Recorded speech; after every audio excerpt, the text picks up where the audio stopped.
पिसा हो अम्मा धीरे धीरे, हरदी के गांठ हो पिसा हो अम्मा धीरे धीरे, हरदी के गांठ हो पिसा हो अम्मा धीरे धीरे। पहली हरदिया अम्मा पंडित जी लगाई है, पहली हरदिया अम्मा पंडित जी लगाई है।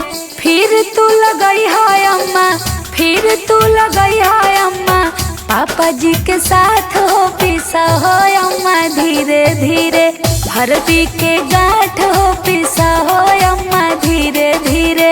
दूसरी हरदिया अम्मा चाचा जी लगाई है, दूसरी हरदिया अम्मा चाचा जी लगाई है।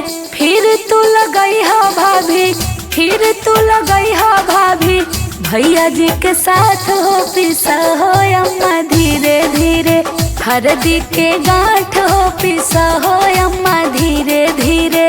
तीसरी हरदिया फूफा जी लगाई है, तीसरी हरदिया फूफा जी लगाई है।